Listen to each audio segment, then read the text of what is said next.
Among the organisations that are here today, obviously we've got our various unique attributes. So we're different sizes, we've got different budgets, different operating models and different cultures. But we also have a lot in common, and one of those aspects is innovation, and that's our thirst and our hunger for innovation is really what's bringing us here today. Now, to be great innovators, we have to be great at sharing our knowledge and collaborating, and I think we know that, and the link between these two is extremely well established. So what I wanted to talk about today is how IWN is helping us to accelerate innovation and that journey through knowledge sharing and collaboration. So what is the knowledge sharing and collaboration program? What do we do, and how does that deliver value to you, our members, the IWN program leads that are here today, and our champions? Well, firstly, we create and we facilitate opportunities to share and to transfer our knowledge. So what does that mean? It means we put together events, communication channels and content to share that information and knowledge across our different organisational boundaries. And it provides additional support to the IWN programs so that they can share information about the great trials that they're doing and the lessons that they're learning. But that's not to say that we're focusing exclusively on IWN trials. So much of what we do is about sharing new opportunities, thought leadership, case studies and research, both from within our member organisations, but our industry partners and the academic institutes that we work with as well. And of course, IWN's a great vehicle to build our personal networks and to connect with other water professionals. So what we're aiming to do is really connect people together to share their similar challenges, to tell those stories and share their experiences. It's also important that we're maintaining our industry relationships with the other water industry groups. So many of you here today are going to belong to WASA, Waiawa, AWA, etc. And by working together, we can really complement each other and add more value to that sector. So for instance, in June of this year, IWN is going to be participating in the Waiawa conference that's happening in Bendigo. The third thing that we do is explore, trial and evaluate methods, and those can be digital, they can be hybrid, to disseminate information to support discussion. Now, I can't talk about what we do without talking about the fantastic team that supports knowledge sharing and collaboration. So we've got Jason Cotton, who's of course our MC today. He leads the program with myself. We've got Gary Penny, he's the IWN champion for the East Gippsland region. He's very actively involved in our program. Elisa Burke, who's our Deputy Program Director, Dean Barnett, you all know, are all helping to lead this program. We are actively looking to grow our team and our working groups. So if you're sitting here today in the audience and you're thinking, perhaps I could get a bit more involved with the IWN, I would say to you that the knowledge sharing program is a great way to do that. There's lots of ways to get involved. We've got an open invitation to our working groups. That's where we plan our programs and our upcoming initiatives. Or alternatively, you can get involved in very specific initiatives like Aquifer or the IWN Knowledge Sharing Conference, which we're going to talk about today. So if you are interested in getting involved, you can speak to me, you can speak to a member of the team. So what are our focus areas and what have we got in store for 2022? It is important that we're continuing to align the program with the needs of our members, it's you, and obviously the other 10 IWN programs. So in March of this year, we hosted a planning session. We brought together 30 of our members, along with representatives from the programs and the champions, and we identified 5 key areas which our members felt were important for us to focus on and to be able to enable. So the first is that people want more information about the trials that we're running. They want to understand case studies, lessons learned, and how they can get involved. Secondly, with the doors closed to pretty much non-essential personnel and visitors over the last couple of years, we are seeing a strong enthusiasm for on-site tours again and demonstrations. And we've got a lot of really great facilities like education centres and training centres that we can learn from each other and even possibly share. We want more opportunities to be able to connect our peers and our SMEs, and again, given the challenges of the pandemic, it's perhaps not surprising people want to come together again, talk about some of those common challenges with their peers, share their ideas, share their insights. And the fourth is that we want a deeper connection into our member organisations. And one area in particular is we want to understand more about how people are using the data analytics to be able to solve some of those problems and optimise their business processes. And finally was an increased awareness of those common industry problems. So if we can get a better handle on some of those common issues, the ones that are below the surface, we think we're in a pretty strong position to be able to collectively solve those and apply some innovative technology solutions to them. We then talked about what the activities we might look like for the remainder of 2022. And so we acknowledge that some of these are things that we're already doing. But our webinars was one of those. Second one was new digital tools to enable knowledge sharing. Conferences and events like our IWN Knowledge Sharing Conference, and then experimenting with other digital channels to be able to share information in new and different ways. So a podcast might be an example of that. So let's talk a bit more about what we're doing in each of these areas.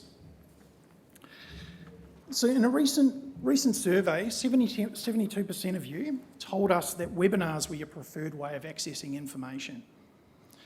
And you wanted to look, and that was for IWN trials and new opportunities for innovation.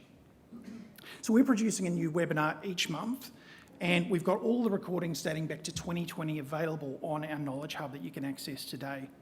We've done some work to update the Knowledge Hub, so all of the supporting content, things like supplementary questions, presentations, they're all available on there as well.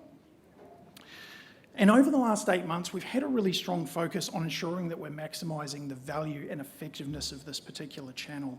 So we've streamlined how we're planning, communicating, and managing the webinars to increase our attendance and increase the reach and really drive more engagement with our members and the audience. We are seeing some pretty clear growth in the attendance, both during the live events and also a really sharp increase in the numbers of people that are watching and re-watching on the Knowledge Hub. So we're trending above about 100 for each of the webinars that we've got there, and that's quite an increase, about 230% increase in the last 6 months. So it's trending in the right direction and suggesting the changes that we're making are starting to work. With the breadth and the depth of the 10 other IWN programs, we're covering a pretty diverse range of topics, and we're also trying to stay ahead of those, the emerging trends and the hot topics in industry, so we can bring you all the research, case studies, technology advancements, and open the door for new trial opportunities as well. So a couple of examples of that would be our recent webinars on digital twins and green hydrogen.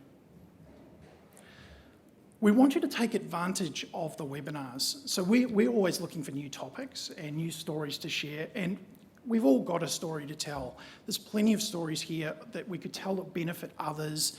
Perhaps it's an experiment that you've done, maybe it's some insights that you've uncovered, or some innovative technology that you've applied to a business problem.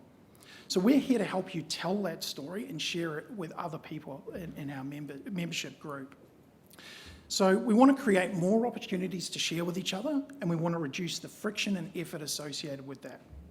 So we'll help you facilitate and run those events. We've got standardised processes, templates, run sheets. We'll help manage all of the scheduling, pre-work associated with that. We know you want to get a wide relevant audience, so we're advertising these in our newsletter. We produce flyers that are available to promote inside our organisations. We've got very specific distribution groups, which we built up based on the interests of our various members that we can use to reach the right audience. And we found that running the events over a lunchtime now, I think essentially a virtual lunch and learn, is just working around people's calendars and bringing those frontline teams into the discussion as well through their lunchtime period. And interactive webinars are better, so we'll help facilitate the Q&A. You're seeing how we're using Menti today. That allows us to surface the important questions and have some good discussion. And if you want to run interactive polls, we can do that as well. So, as I mentioned, we're trying to make the process of knowledge sharing really, really easy, and I would encourage you to take advantage of our webinars and help tell your story as well. I talked about how we're exploring new ways to use digital technology to enable knowledge sharing and collaboration, and Aquifer is an example of this. So the idea behind Aquifer is that it's a cross-organisational platform to share information about innovative technology trials that we're running both within our businesses and with industry groups like IWN. So we developed Aquifer as a joint venture with Melbourne Water and Greater Western Water back in 2020. We had a really positive response to that. And so now we're running it as an extended trial to make that available to our other member corporations. In respect to IWN trials, we will continue to publish the information on the Knowledge Hub, but you'll also be able to get information on Aquifer as well. And the benefit of Aquifer is that it's all organised in a common format, so it's really easily searchable, and it's obviously available alongside other projects with other organisations. So you can log on there and see what's Melbourne Water doing, what are Greater Western Water doing, and those other organisations that jump on board with the product as well. Now, for a platform like Aquifer to be effective, we need new projects to be added frequently, and we've got to be able to maintain those. So we've got a great team of graduates at the IWN that are helping us to compile, to collate those projects and to maintain them, along with all the supporting documentation and detail around those trials. We're ready to launch, and we've had a really positive response from the regions and from our champions. So we're now actively working with them to identify leads in each of the organisations that can help us launch Aquifer. It is a trial, so we'll continue to monitor the uptake of that, make sure that people are taking advantage of it and that are getting value from it. All right, so what we've got here is a couple of screenshots of the Aquifer platform so you can get a bit of a sense of what you can expect. Once it's provisioned to your organisation, anyone within your business can log in. They just use their standard organisational Windows username and password. And so the image on the left is the landing page, which is where we've got the featured projects. You can search. On the right there is the project listing, which has all the initiatives. You can see there's some thumbnails there. And you can search for a particular keyword if there's something that you're interested in. But what most people use is the filtering function to be able to narrow it down to particular areas of interest. So you can filter based on a business need, asset management, sewage treatment, a particular technology, virtual reality, predictive analytics, or some combination of the two. Once you click on one of the projects of interest, it's going to bring up the detailed project page, and that's where we've got project descriptions, benefits, drivers, risks, and there's also project contact information on there as well, so you know who you can reach if you'd like to get a little bit more information about that particular project. You'll notice we've got a project documentation section. That's where all the really detailed stuff like business cases, evaluation documents, project plans is stored as well. And we've also got a source code section for those organisations like Melbourne Water, for instance, that are developing applications, developing algorithms, they can be shared with others as well. So that's a brief overview of Aquifer, and once again, we're working with our champions to be able to launch that into our respective organisations. So if you're interested in getting involved with Aquifer, you can speak with one of our champions. All right, the last thing I wanted to talk about today is our IWN Knowledge Sharing Conference. Despite the challenges of 2020, we were able to host one of our best conferences yet last year. And last year's event in Sunbury was our first hybrid conference. We had 14 speakers from across the state sharing their stories about overcoming challenges, new insights and new approaches that their organisations are taking to make them more innovative and more effective. One of the highlights of our conferences is, of course, the networking opportunities and the excursions. So there's a photo there of us with Uncle Dave learning about the local Indigenous history in Sunbury. I think we're en route to one of the boutique wineries there in Sunbury. So if you haven't attended one of our knowledge sharing conferences, it's a great day out. It's guaranteed to add a healthy dose of inspiration, new ideas, and for me, just admiration of the fantastic people that work in this sector.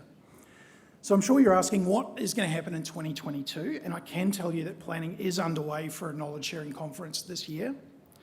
We know you're eager for opportunities to come together in person, but we also recognise that those people, particularly in some of the regions, travel is a challenge. So what we're looking to do is run a distributed hybrid event. So what does that mean? That means that we'll connect multiple regional hubs together through a single live stream event. So it's quite ambitious. And we've heard you want more opportunities to peer network, to bounce ideas off each other, so we'll be building that in as well. There's going to be roundtable discussions, a lot of interactive events. Next month, we'll be announcing a date for this, putting something out into the universe and forming some working groups to help coordinate the logistics and the regional venues. If that's something you're interested in getting involved in, we'd love to have you on board. You can speak to me, speak to a member of the team, one of your champions. So that's pretty much it from me today. Hopefully you've got a good sense of what we're doing now in the knowledge sharing and collaboration program, the actions that we're taking to try and help share some of those stories and share the great innovative technology trials that we're doing here at the IWN. Remember, there's plenty of ways to get involved. We'd love to see you in the knowledge sharing collaboration program, or perhaps you want to help us with some of these initiatives. Take a look at our Knowledge Hub. All our webinars, trial information is on there. And you'll learn anything IWN's available on the Knowledge Hub.